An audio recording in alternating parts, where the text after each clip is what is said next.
Estamos iniciando mais um Sindicato em Ação aqui na TV Urbana. Este é um programa produzido e apresentado pelo Sindifisco RS. Aqui, semanalmente, você que nos acompanha pela internet ou aqui na TV Urbana, nós discutimos os problemas do Rio Grande do Sul, do estado do Rio Grande do Sul, os problemas do país, os problemas da nossa comunidade e do serviço público brasileiro. E hoje, para a nossa alegria, o nosso grande amigo de muitos e muitos anos, jornalista como eu também, é o Wilson Romero, está conosco aqui. Ele é presidente da Anfip e é também, entre muitas outras coisas que ele é e frequenta e batalha, ele também é conselheiro da nossa Associação Brasileira de Imprensa. Muito bem-vindo, Romero. Boa tarde, Lac. Boa tarde aos nossos telespectadores.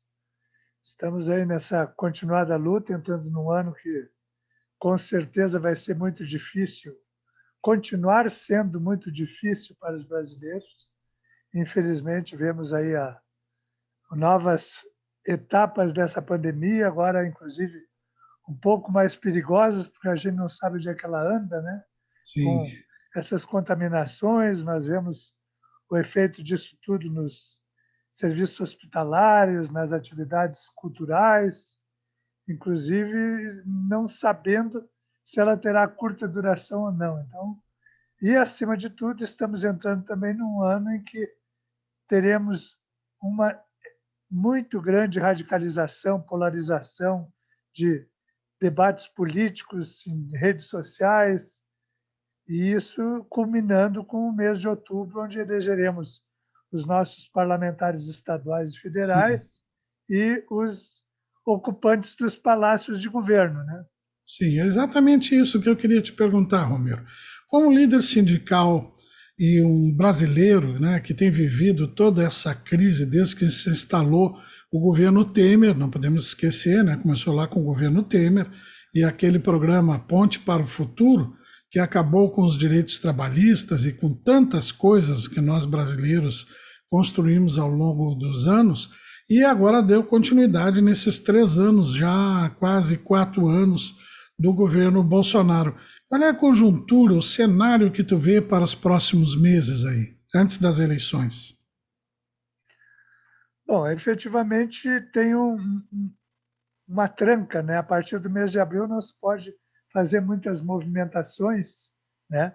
Nem em termos parlamentares, nem em termos do que diz respeito a benefícios para a sociedade ou mudanças na área tributária ou empresarial. Então, nós temos um curto espaço de tempo para eventuais mudanças estruturais, como anunciou recentemente o presidente do Senado, que vai se dedicar, eu não sei se para cacifar a pré-candidatura dele ou não, se dedicar a aprovar no Senado Federal a reforma tributária. Só que a reforma tributária, quem acompanha isso, os colegas e telespectadores, inclusive a plateia e público-alvo do Sindifisco, sabem que se discute há algumas décadas esse assunto e não se chega a um denominador comum, muito pelo contrário. Todo mundo quer ganhar e não se avança. Então, eu vejo como muito, digamos, com muito ceticismo essa possibilidade de aprovar a reforma, mesmo que seja só no Senado, que depois tem que ir para o campo aberto da luta fratricida do plenário da Câmara, que temos 513 votantes, 513 representantes do povo, um espectro partidário muito mais amplo, né? Que vai do PCdoB à União Brasil, ao PSL, ou DEM, quem estiver mais à direita. Né? E isso, efetivamente, não sinaliza com algo bom para a sociedade, não sinaliza com nenhuma medida que colabore para mitigar essa assustadora desigualdade que o Brasil vive, que recrudesceu com a pandemia, né? Sim. Cada vez nós vemos muito mais pessoas em cada esquina com as suas plaquinhas dizendo que estão desempregadas, pedindo comida, dizendo que o filho está doente. Isso espalhou por todos os cantos. Embaixo de cada marquise, viaduto, ponte, tem cada vez mais gente morando na rua. Tá? Os nosso lumpesinato está aumentando.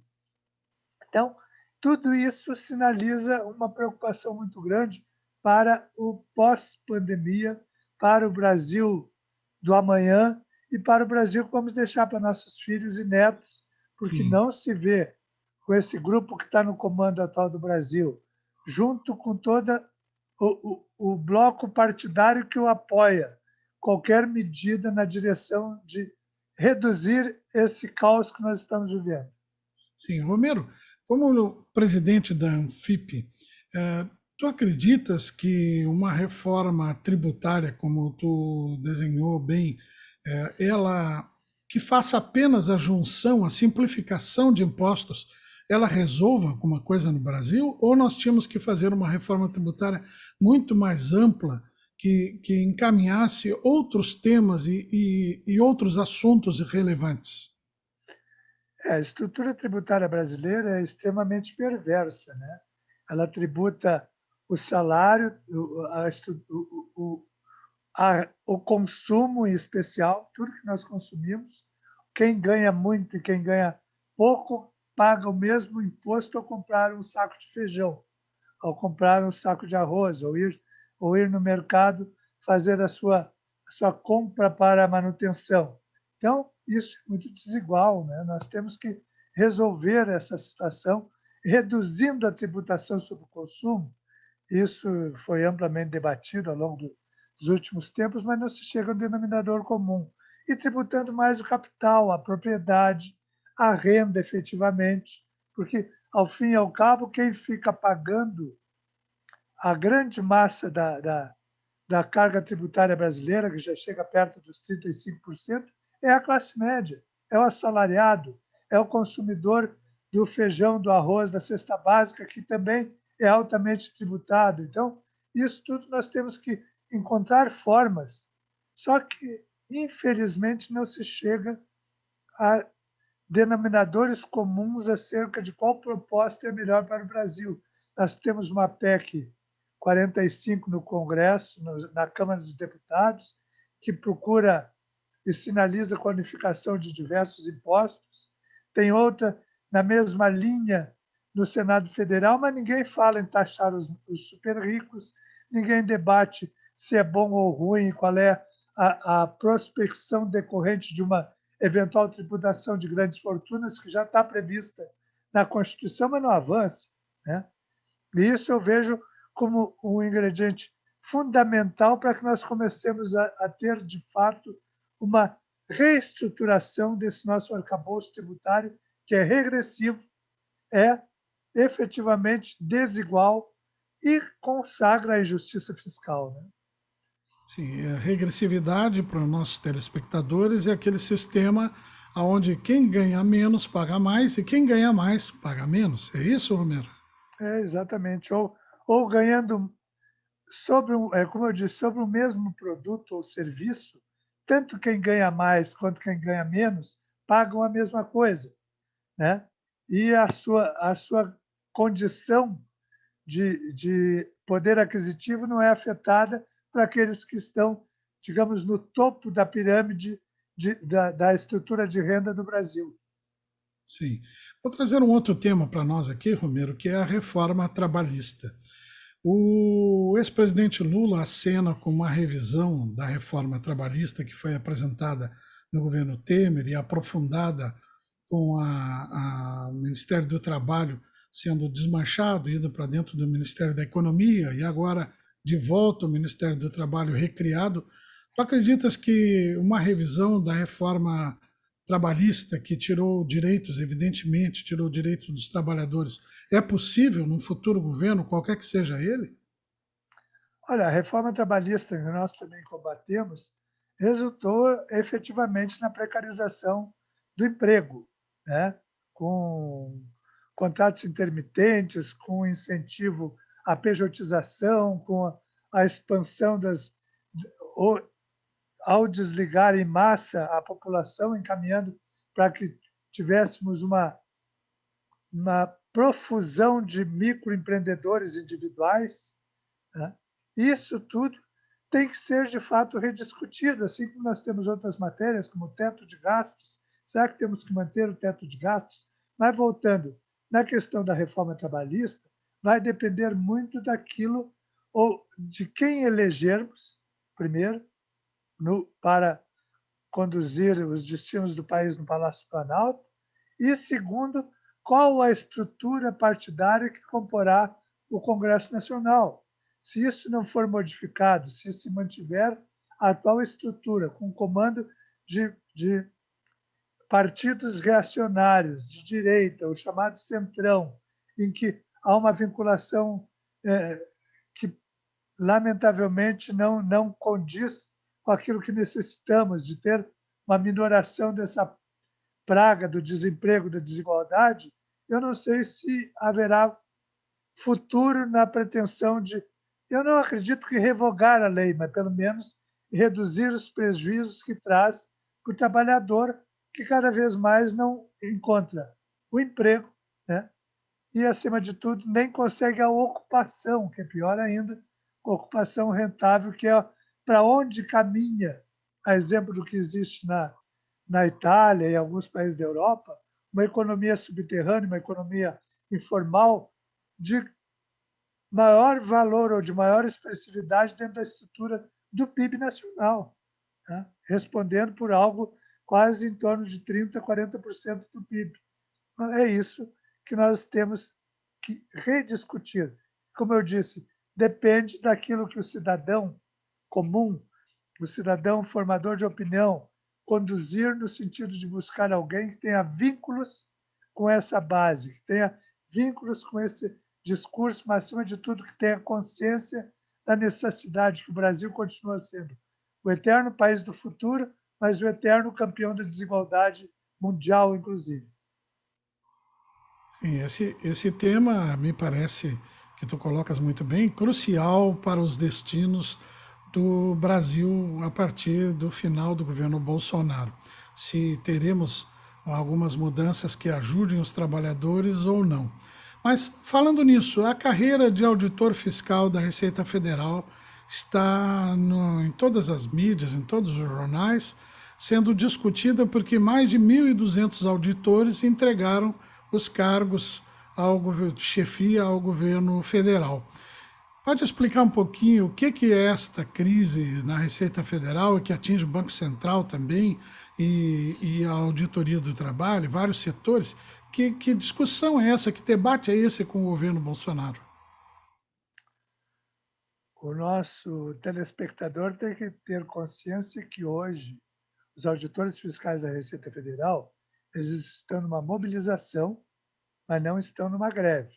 A mídia, pelo fato do termo greve ser mais curto para fazer a manchete, coloca lá greve, mas, na realidade, nós estamos numa mobilização em busca do cumprimento de um acordo feito em 2016 pela maioria expressiva da categoria, inclusive na época com resistência da própria Anfip, em que houve uma mudança de estrutura remuneratória, onde todos os auditores, auditores fiscais do trabalho, auditores fiscais da Receita Federal e analistas tributários passaram da condição de serem remunerados através do subsídio, que é o que remunera o conjunto dos membros de poder, e também, no âmbito federal, todas as carreiras típicas de Estado que estão sob o guarda-chuva do Fórum Nacional das Carreiras Típicas de Estado, que é o FONACAT. Então, isso tudo, essa mudança remuneratória aconteceu em 2016 e se consolidou para a carreira Administração Tributária e Aduaneira da Receita Federal do Brasil através da Lei 13.464 de 2017. Lá naquela lei se criava um programa de eficiência e produtividade da Receita Federal do Brasil. Isso também existia para a Auditoria Fiscal do Trabalho, mas nesse da Receita Federal do Brasil envolvia dois cargos, os cargos de auditores fiscais e os cargos de analistas tributários. os antigos técnicos do Tesouro Nacional. E lá, ao criar esse programa de incentivo à eficiência e à produtividade, vinculava o programa a um bônus que teria origem no Fundo de Desenvolvimento da Arrecadação e Fiscalização, o chamado Fundaf, e que seria rateado entre os auditores à medida que cumprissem metas com indicadores das diversas áreas da Receita, desde o atendimento ao público no centro no ECAC, quanto na malha fina, no atendimento de orientação ao público, nos julgamentos das delegacias regionais, no trabalho do CARF, que é o Tribunal Administrativo que temos, bem como o cumprimento das metas de auditoria, etc., etc. Tá? Inclusive, abrangendo o trabalho de despacho aduaneiro, que envolve portos, aeroportos e fronteiras. Pois se vislumbrou a possibilidade de que, em determinado momento, fosse regulamentado isso, porque, a partir da publicação da lei, havia necessidade de um decreto regulamentando o programa e instituindo bônus, mas, acima de tudo, criando um comitê gestor que iria analisar esse conjunto de indicadores. Isso até hoje não, nós estamos há 6, 7 anos com isso pendente de solução. Em substituição a isso, criar uma rubrica salarial para quem está na ativa de R$ 3.000 fixos. Isso tem sido pago ao longo do tempo, sendo que para os aposentados ela é decrescente a cada ano a partir do momento da aposentadoria, chegando a um valor, para quem está aposentado há mais de 10 anos, em 35% desse, ou seja, R$ 1.000 e poucos. Isso é o que é devido aos auditores, os analistas, e recebem, inclusive, um valor menor. Aliás, Romero, permito te interromper. Essa luta pela paridade, contra a paridade pelos liberais, né? E a luta dos servidores pela manutenção da paridade entre ativos e inativos é uma luta histórica, né? Já não é de hoje que eles tentam acabar. E aí a Receita agora conseguiu um valor diferenciado. Na realidade, a reforma previdenciária também já acabou com a paridade, né? Nós temos a busca da paridade para os remanescentes que estavam até 2013 na carreira, ou 2019 na carreira, né? E quem já mudou também no âmbito dos entes federados, o exemplo do Rio Grande do Sul, também já não tem, quem entra agora já não tem paridade. Em nível federal, nos 3 poderes, inclusive magistratura, o legislativo e o próprio poder executivo, quem ingressa em alguma das carreiras, seja magistrado ou auxiliar de portaria, ele cai direto na previdência complementar, se assim entender, porque o seu benefício vai ser limitado ao teto do INSS, que casualmente ontem aumentou para R$ 7.087,22, parece. Mas voltando, então, apesar de o governo ter sinalizado, e daí no frigir dos ovos, no apagar das luzes da votação do orçamento, o presidente da República pediu para que reservassem alguns recursos para uma reestruturação das carreiras da segurança pública, ou seja, envolvia Polícia Federal com todos os seus cargos, a Polícia Rodoviária Federal e os policiais penitenciários também. Todas essas carreiras que são da base de apoio do presidente da República, foi encaminhada uma mensagem ao relator para que reservasse uma parcela de recursos. Esses recursos visavam ou sinalizavam uma reestruturação, já foram divulgadas inúmeras tabelas, sinalizando que quem está em fim de carreira vai ganhar o delegado da Polícia Federal, o delegado da Polícia Rodoviária Federal, em fim de carreira, vai ganhar o mesmo subsídio que ganha o ministro Supremo, que é o teto do funcionalismo, cerca de R$ 39.000. Mas nada disso avançou, porque precisa de um projeto de lei ou de uma medida provisória para que isso aconteça. Então, nós estamos nesse... E a partir dessa sinalização, da efetiva retirada e reserva de recursos sinalizada no orçamento, com o agravante de que tiraram recursos da Receita Federal. Tiraram cerca de 2 bilhões de reais que seriam destinados à administração fazendária, parte de renovação de informática, manutenção dos prédios, coisas da própria estrutura da Receita Federal que foram carreados para outras destinações. Por esses dois motivos, para que, como sinalizaram com uma vantagem, já que todos estavam acomodados, porque em razão da pandemia, digamos assim, o pensamento das carreiras todas era manter o espírito de solidariedade com todos digamos assim, todos esses que de fato são os menos privilegiados, ou seja, não tem privilégio algum na nação brasileira, são os que estão precisando do Auxílio Brasil para conseguir um pouco de comida no prato, e nós não iríamos fazer nenhuma movimentação, porque havia essa prioridade, a despeito de estarmos indignados com a importância absurda para o fundo partidário, para o fundo eleitoral, para o orçamento secreto, que são outros escândalos e outras, digamos assim, questões de usar assentosamente recursos públicos, inclusive de forma sem transparência, mas é isso que foi aprovado pelo Congresso. Eu não sei como, porque até dia 21 de janeiro, o senhor presidente da República tem que sancionar a lei orçamentária. Então, todo esse movimento começou a partir dessa sinalização dessa possibilidade de aumento de cerca de 27% para as carreiras da segurança. Daí nós vimos assim, vamos buscar pelo menos o cumprimento do acordo que estamos lutando há 6 anos, que não sai do Palácio do Planalto. Nós, inclusive, já houve demandas contra ele decorrentes da PGR, do TCU. Nós superamos tudo isso. O decreto foi apresentado, minutado, referendado por todos esses órgãos, está desde 16 de setembro de 2021 na Casa Civil. E não vai adiante.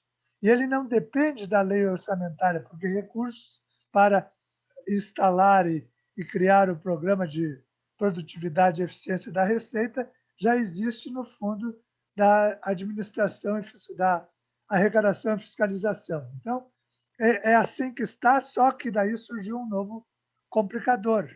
Todas as demais carreiras, com certeza, tanto as abrangidas pelo FONACAT, que são as carreiras típicas de Estado, quanto as do chamado carreirão, que são as que têm uma outra estrutura remuneratória, com vencimento básico, gratificações, etc., etc.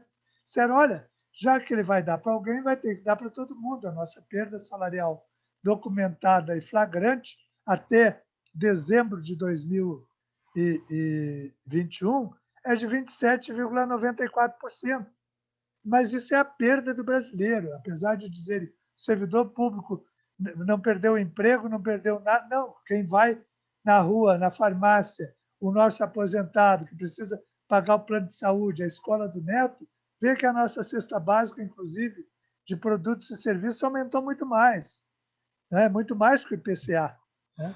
Então, Sim, nós estamos nessa mobilização toda aí, meu amigo, em que não sabemos para que lado vamos, mas na busca prioritariamente de obter o cumprimento de um acordo da lei lá de 2017.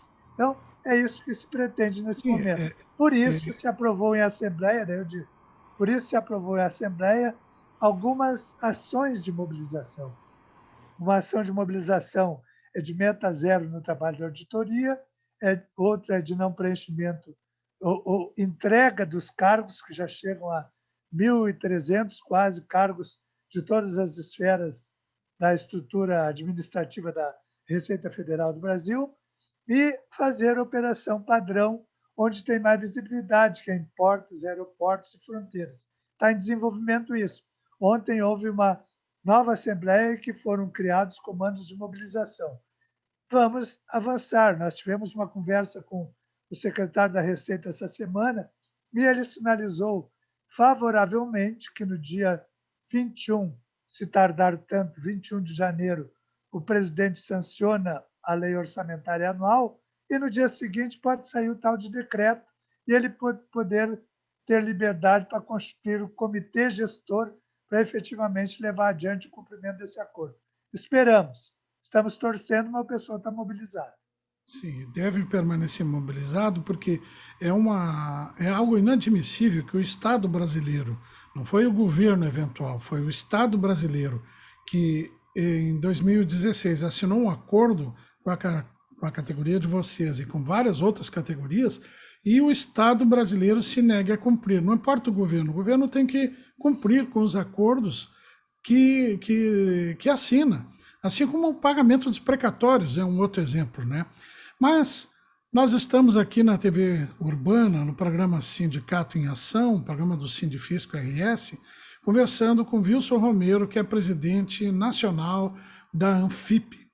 E nós vamos agora a um pequeno intervalo, não sem antes ouvir as notícias da semana com a jornalista Fabiane Flores, e já voltamos em seguida para conversar sobre outros dois grandes assuntos relevantes para o país, que é a reforma administrativa e o papel da imprensa nesses anos, ou principalmente nesse ano de 2022, agora nas vésperas da eleição. Vamos ao intervalo, ouvir a jornalista Fabiane Flores e já voltamos. Oi, Lac! Oi, pessoal que está nos acompanhando em mais um Sindicato em Ação. Vamos acompanhar agora as notícias da semana. Revogação da reforma trabalhista entra no debate eleitoral de 2022. Discussão já começou e tem como base a contra-reforma trabalhista adotada pelo governo espanhol. Centrais sindicais apoiam revogação da reforma trabalhista adotada no governo Temer. Reforma só gerou desemprego e pobreza no Brasil. Crescimento econômico e geração de empregos deverá ser tema central da eleição à presidência da República.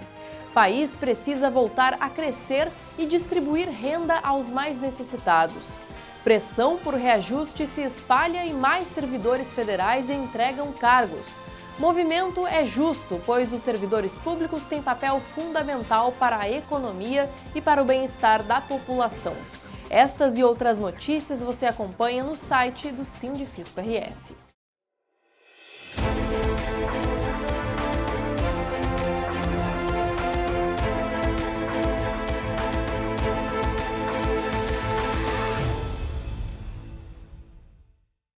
Estamos de volta com o programa Sindicato em Ação aqui na TV Urbana, um programa do Sindifisco RS, Sindicato dos Auditores Fiscais da Receita Estadual. Estamos hoje conversando com Wilson Romero, jornalista, auditor aposentado da Receita Federal e presidente da Anfip pela segunda vez, né, Wilson Romero?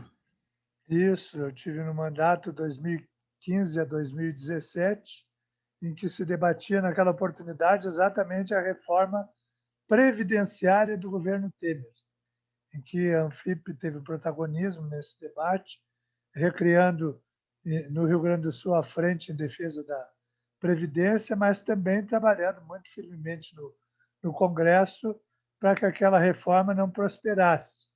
E o atual relator da reforma administrativa na comissão especial, deputado Arthur Maia, na oportunidade era o relator da PEC, da proposta de emenda constitucional levada ao Congresso pelo então presidente Michel Temer. E ainda bem que, na oportunidade, aquela reforma era inclusive mais suave do que a que foi aprovada depois. Tá? Mas, mesmo assim, os problemas dos porões do Jaburu interromperam a tramitação daquela reforma. As questões envolvendo lá com a família né? Batista. JBS e o Temer, né? Exatamente. É. Mas, Romero, a reforma administrativa, por que os servidores públicos são contra a reforma administrativa e em que pé ela está? Ela não conseguiu, ainda bem, ser votada em 2021 e em que pé ela está agora? Será votada em 2022 ou o governo perdeu o espaço e não tem mais como votar? Eu, particularmente, não tenho, digamos, apesar de ter sido saudado o fim do ano legislativo, o texto está lá pronto. O texto aprovado na comissão especial, está pronto para votação em plenário. Quando acontecer a oportunidade, o trator do presidente da Câmara, chamado Arthur Lira, pode colocar em votação. É só ele sentir que conseguirá botar 450, 500 parlamentares no plenário com o encaminhamento favorável do chamado Centrão. O Centrão hoje é um bloco que, apesar das suas eventuais divergências internas, ele congrega 380 deputados. E 380 deputados dão uma margem muito boa para obter 308 votos em qualquer matéria que o senhor presidente da Câmara colocar na pauta para votação e encaminhar com os devidos acordos, né?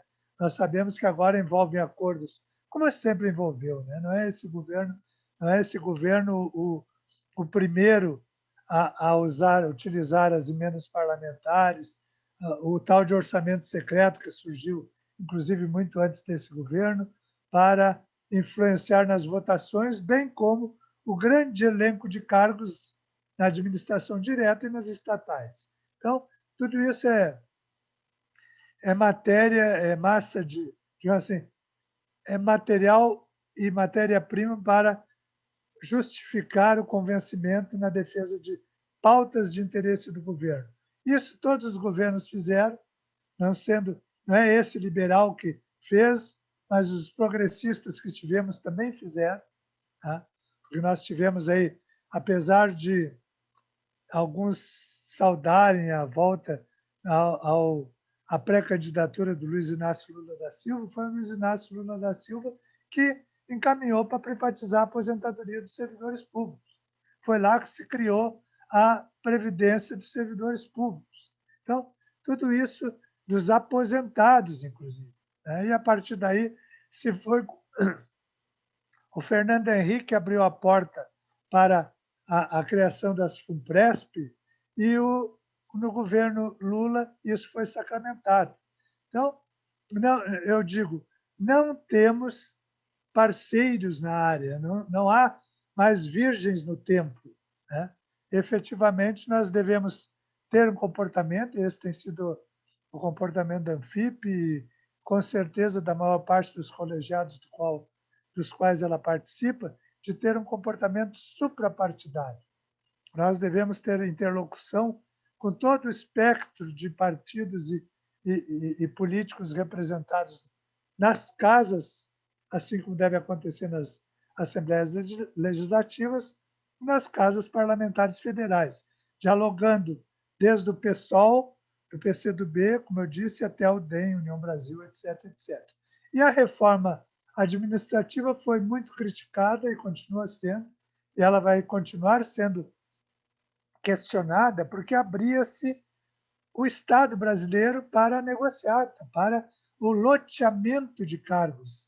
Ao criar órgãos de gestão ou de acordos de cooperação para administrar áreas fulcrais importantíssimas, como educação, saúde, em convênios com entidades privadas, embora já exista as OCIPs, essa coisa toda, mas seria a licenciosidade da administração privada tomando conta do Estado brasileiro. Isso nós combatemos.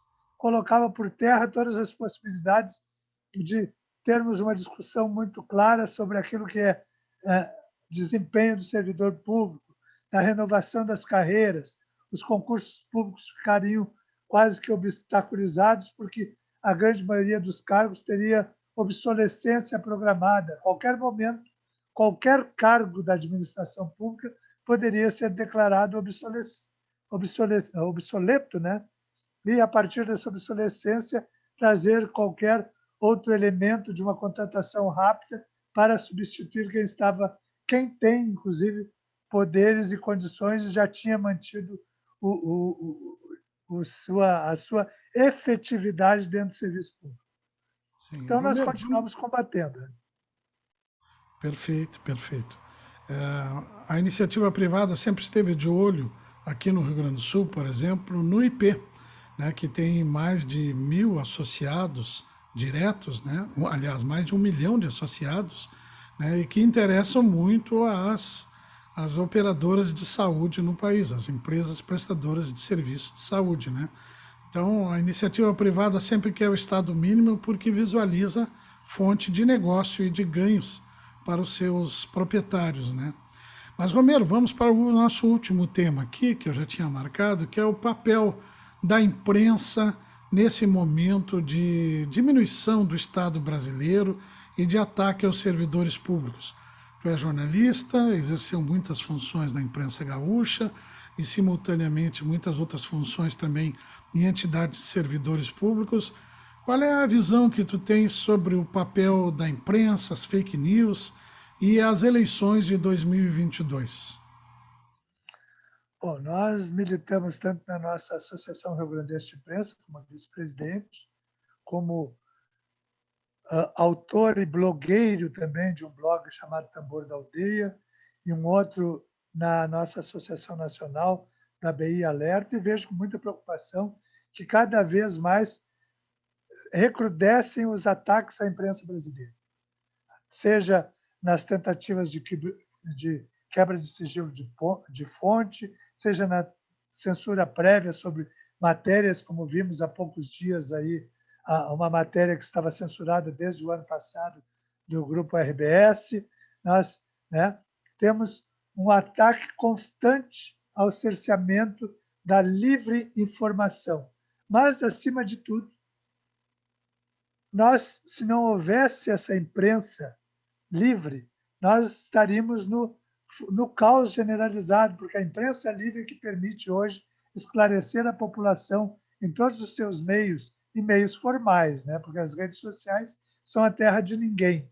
Mas os meios formais, rádio, TV, internet, das plataformas digitais, e mais as revistas e jornais, hoje impressos, que estão acabando vertiginosamente, mas efetivamente a imprensa formal permite que orientemos a população sobre onde se vacinar, qual é a qualidade da vacina, que cuidados tem que tomar com as diversas variantes e sintomas da pandemia. E isso é fundamental, acho que esse é um papel importantíssimo que incentiva a continuarmos com a nossa bandeira de imprensa livre, de defesa da imprensa profissional, não essa imprensa fajuta de que qualquer pessoa pode se adonar de uma rede social, de um TikTok, de um Instagram, Twitch ou algo do gênero e se julgar formador de opinião. Tá? Então, nós, lamentavelmente, temos essa terra de ninguém das redes sociais, das inúmeras plataformas que estão à disposição, desde também das plataformas do Facebook, do Messenger, as de mensagem e as plataformas de postagem, Instagram, etc., etc. E nós temos que ter a capacidade de fazer um filtro da mensagem que lá é colocada.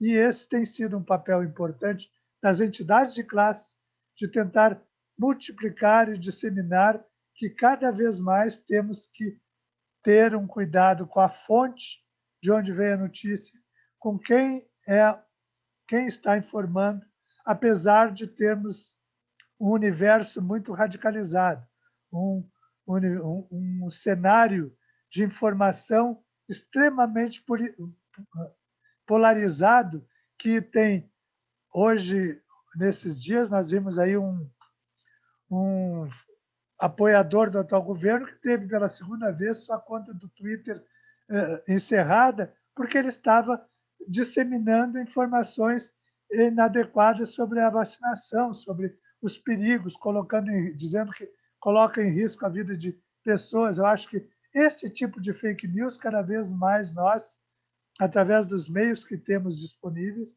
vamos ter que combater. E ela vai aumentar muito a cada momento que se aproximar da eleição federal, das eleições gerais de outubro. A partir do momento que, inclusive em agosto, ocorrerem as convenções partidárias e tivermos sacramentadas candidaturas, Deus nos livre. Ou saímos desse mundo, ou saímos de todas as redes sociais, porque, de fato, vai ser muito difícil fazer a peneira e conseguir separar o joio do trigo. É isso aí, Romero, é isso aí. Temos que ter uma visão crítica dos meios de comunicação e principalmente das fake news, né? E não acreditar em qualquer blogueiro, em qualquer página de internet, né? Não, e às vezes os próprios veículos, né? Ainda bem que alguns Sim, editorialmente já se posicionam. Nós temos uma rede, uma empresa de mídia do Rio Grande do Sul, que inclusive fez uma limpa no seu quadro funcional há poucos dias, exatamente na linha de sacramentar a defesa daqueles principais financiadores, que são um grupo religioso que é apoiador e, digamos assim, apoiador quase que figadal ou canino do atual governo. E que nós temos que ter cuidado quando abrimos as páginas ou ouvimos as mensagens de determinadas emissoras. Lógico que também não há, como eu disse, não há santo mais nessa paróquia, né?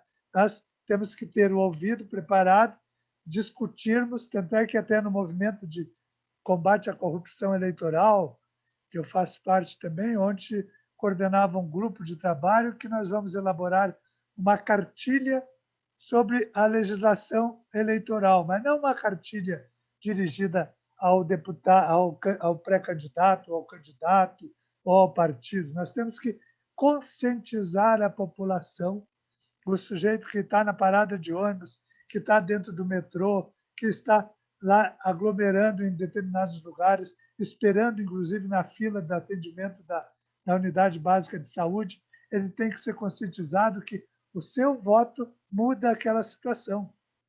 O seu voto permite que ele tenha recursos para comprar comida para colocar no seu prato. O seu voto permite que não haja um valor tão elevado no transporte coletivo. E isso nós temos que ter convicção e formatar para que os brasileiros não façam votos de curral, não façam votos de interesse, da amizade, do compadrio, mas que tenha consciência que nós temos, de fato, na mão, com a arma do voto, a condição de conseguir colaborar para mudar tudo que está aí no Brasil. perfeito, Romero. Me faz lembrar o ex-governador Alceu Colares, que dizia: põe o teu voto na mão, teu voto é a tua única arma. Né? Muito, muito bom, Romero.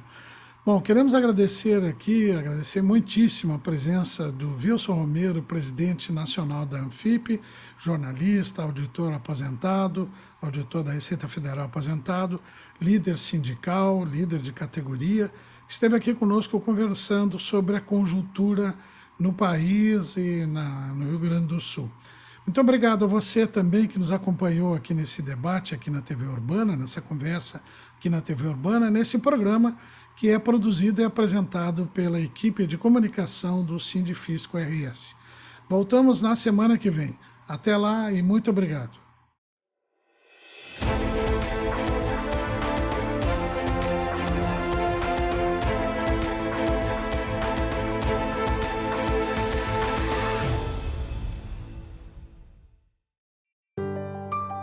Eu já vi tanta coisa nessa vida.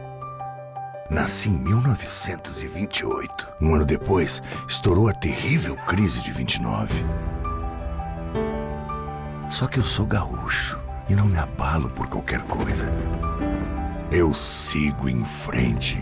Depois veio a Revolução de 30, a Segunda Guerra, dezenas de planos econômicos e 8 moedas diferentes. Ao longo desses 90 anos, eu segui firme na minha missão. Inovar sempre para apoiar o desenvolvimento da nossa gente. Eu já vi tanta coisa nessa vida. E é por isso que eu digo, não existe desafio no mundo capaz de dobrar o povo do Rio Grande. Banrisul, 90 anos de uma grande história.